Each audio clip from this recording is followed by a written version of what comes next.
하나님 말씀은 마태복음 13장 1절부터 23절까지의 말씀입니다.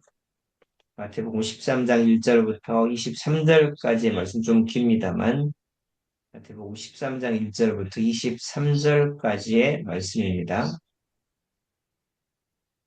마태복음 13장 1절부터 23절까지의 말씀. 마태복음 13장 1절부터 23절까지의 말씀입니다. 공부합니다.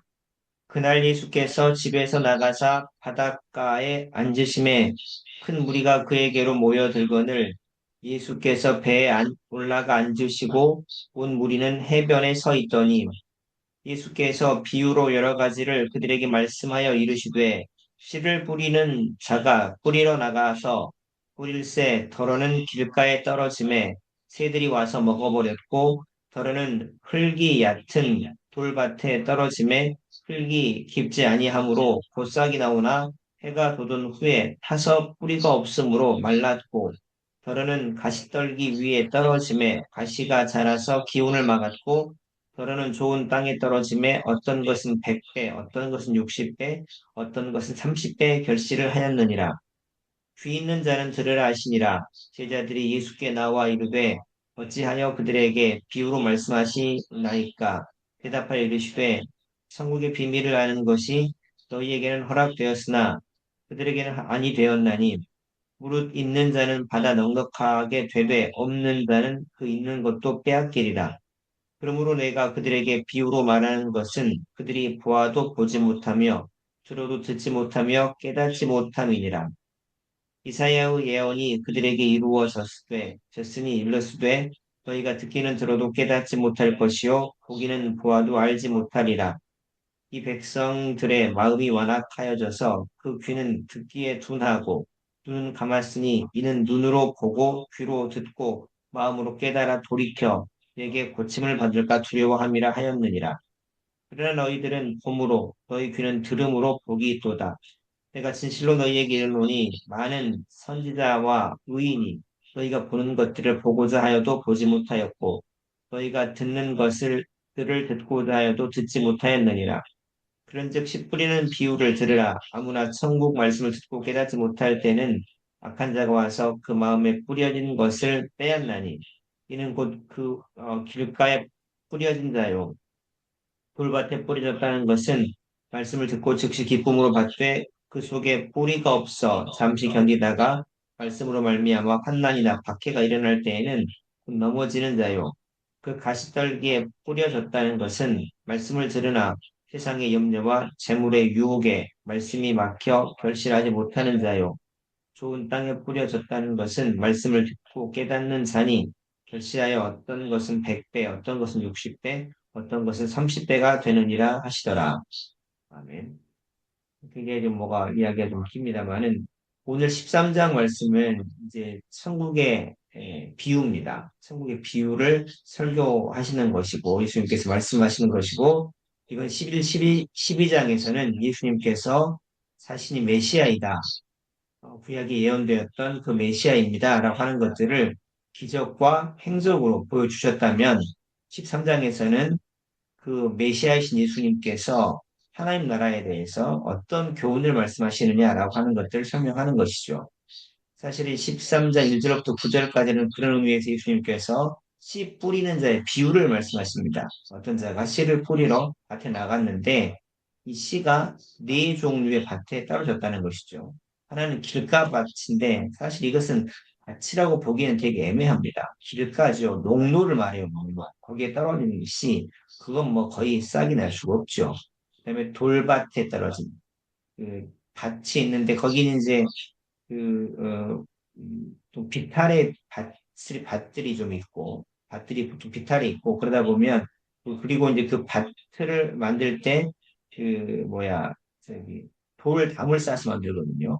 그러면 그 돌담 바로 밑에 있는, 바로 밑에 있는 그곳은 길가, 그러니까 농로 옆에 돌담이 있고, 그 돌담 안으로 이제 밭이 이렇게 형성돼 있고, 비탈이 딱 져 있는 상황인데, 그 안에 있는 그 돌담 바로 밑에 있는 그 땅은 사실은 돌, 돌덩이들이, 돌멩이들이 있다는 것이죠. 돌담 바로 밑에이기 때문에. 그래서 그것을 밭이라고 설명을 합니다. 그러니까 사실 이것도 좀 밭이라고 보기도 애매한 상황인 거죠. 그 다음에 가시덤불.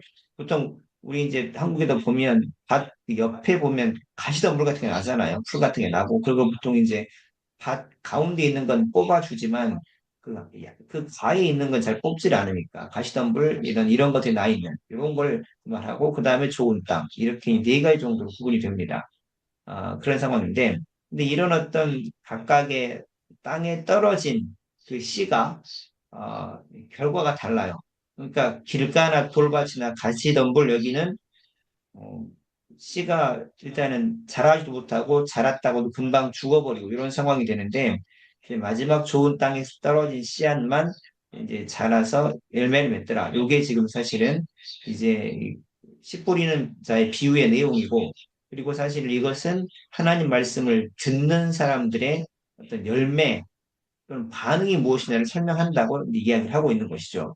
그리고 이제 13장 10절부터 17절까지는 예수님께서 비유로 말씀하신 이유를 설명하시는데 그것은 하나님 나라의 비밀을 이해할 수 있는 자들에게 이해할 수 있도록.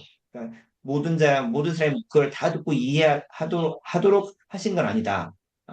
결국은 하나님의 나라 백성들이 그것을 듣고 깨닫도록 하시는 것이다. 요 이야기를 하시는 것이고, 그래서 이사야 6장 9절부터 10절 말씀 인용해서 이제 어떤 사람들한테는 이 말씀을 감춰주고 어떤 사람들한테는 드러난다. 요 이야기를 하시죠. 그리고 이제 10장 18절부터 23절까지 말씀에서 예수님께서는 씨 뿌린 자의 비유를 해석하십니다. 이렇게 이제 이야기를 하시는데, 자, 볼게요. 그 해석을 보시면 첫 번째 길가밭은, 그러니까 아까 말씀드린 것처럼 이 길가 농로가 있고 그 안쪽에 돌담이 쌓여져 있어요. 그 이쪽으로, 이 너머로 그 농로 안쪽으로 말이죠. 그리고 그 밭이 비탈진 밭입니다. 요걸 생각하시면 좋을 것 같아요.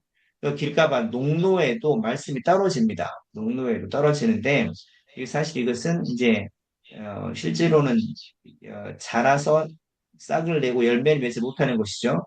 그러니까 이것은 뭐냐라고 물을 때 사실은 떨어지는 씨앗은 하나님 말씀이고 예수님께서 그렇게 말씀하시죠. 하나님 말씀이고 근데 이 길가밭은 말씀을 듣지만 이해하지 못해서 이 사단이 와서 빼앗아 버리는, 가져가 버리는, 그걸 지금 길가밭이다라고 이야기를 하시는 거예요. 그러니까 지금 이 말씀을 받을 때 사실은 이런 반응들이 일어나는 것이죠. 그래서 여러분 그 말씀을 전혀 깨닫지 못하는 사람도 있습니다. 무슨 말인지 모르겠고 결국 이게 어떤 분들이냐고 물으면 예수님과 관계가 없는 생명이 없는 분들이다라고 설명을 하는 것이죠. 두 번째 돌밭인데 이제 그 담이 쌓여져 있고 돌담이 쌓여져 있고 농로 안쪽으로 돌담이 쌓여져 있고 그 바로 밑에 있는 이제 거기 막 자갈들도 있고 이런 상황이거든요. 그런 것이죠. 그게 바로 돌밭인데 말씀을 깨닫긴 해요. 받긴 합니다. 그리고 깨닫는데 그런데 뿌리가 없어서 한라이나 박해가 오면 이제 그 씨앗이 나오다가 죽어버리는 자들, 싹이 나다가 죽어버리는 자들을 말합니다. 이게 사실은 돌밭이죠. 그러니까 이분들도 사실은 이제 환난이나 박해 때문에 넘어지는 자들인데 그 믿음이 사실은 이게 잘 자라지 못하는 결국은 말씀 열매가 맺지 못하는 자들이 바로 이 지금 돌밭에 있는 자들이다라고 예수님께서 말씀하세요. 세 번째 이제 가시덤불에 있는 자들인데 이것은 사실은 그 말씀이 이제 그들 가운데 떨어져요. 내나 지금 다 마음의 밭들을 설명하는 것입니다. 그런데 그들 가운데 세상의 염려 또는 그 재물의 유혹, 치관 자체가 이제 그렇게 딱 중심으로 만들어져 있기 때문에 그것들이 말씀을 막아서 어, 그 말씀 열매를 맺지 못하게 만드는 그 가치관이 바뀌지 않은 상태를 말하는 것입니다. 그러니까 이 세 가지 사람들은 길가나 돌밭이나 가시덤불 여기에 해당되시는 분들은 사실은 엄밀한 의미에서는 이 생명이 없는 자들이 아니냐라고 하는 것들을 설명하는 것입니다. 네 번째가 어떤 사람들이냐고 말할 때 좋은 땅, 즉 말씀을 듣고 깨달아 열매를 맺는 사람들을 말하거든요. 그러니까 이제 이들은 사실은 이 말씀을 이 떨어졌을 때 그 말씀들을 깨닫고 그 말씀 쪽으로 가게 되는, 그 말씀을 따라서 가치관들이 바뀌고 그러면서 삶들이 바뀌고 삶의 자세와 또 행동들이 바뀌는 그런 자들을 말합니다. 이게 사실 좋은 땅에 떨어진 말씀 통해서 이제 열매가 맺히는 자들이고 사실 이런 자들이 구원받은 자가 아니냐라고 설명하는 거죠. 왜 그러면 아니 어떻게 그러면 구원받지 못한 자도 말씀을 깨달을 수 있나? 라고 물으실 수 있죠. 사실은 그런데 보세요.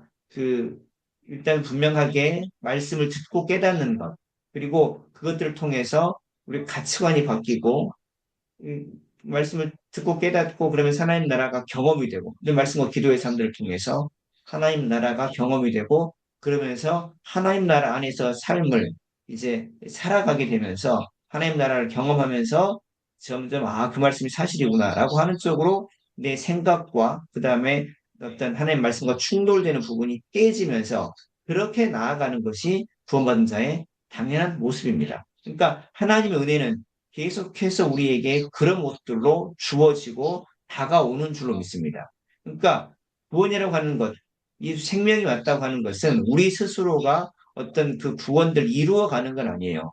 그건 아닙니다. 계속해서 하나님께서 은혜를 주시고 깨닫게 하시고 말씀들을 경험하게 하시는 그런 분명한 삶들을 통해서 말씀들이 분명하게 하나님 말씀이 사실이고 하나님께 살아계신다라고 하는 것들이 계속해서 확인이 되면서 그 말씀 쪽으로 끌려가고 계속해서 이렇게 말씀 쪽으로 다가갈 수밖에 없는 것이 어떤 예수를 믿는 또는 예수 생명이 있는 자들에게 주어진 당연한 모습이라고 하는 것입니다.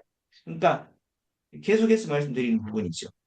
결국 하나님 말씀을 통해서 말씀과 기도를 통해서 하나님 나라를 경험을 하고 그 하나님 나라가 경험되는 것을 통해서 하나님 살아계신 것들이 분명히 깨달아지고 그러면서 하나님 말씀이 사실이구나 동의가 되고 그래서 내 생각과 하나님 말씀이 맞지 않을 때 내 생각이 하나님 말씀 앞에서 깨어지는 그리고 생각과 행동이 바뀌는 생각이 바뀌면 행동이 바뀌는 그런 분명한 어떤 삶의 모습이 있는 것 그것이 사실은 열매 맺는 자들의 내지는 구원받은 자들의 당연한 모습이 아니겠느냐라고 지금 예수님께서 말씀하시는 것이죠.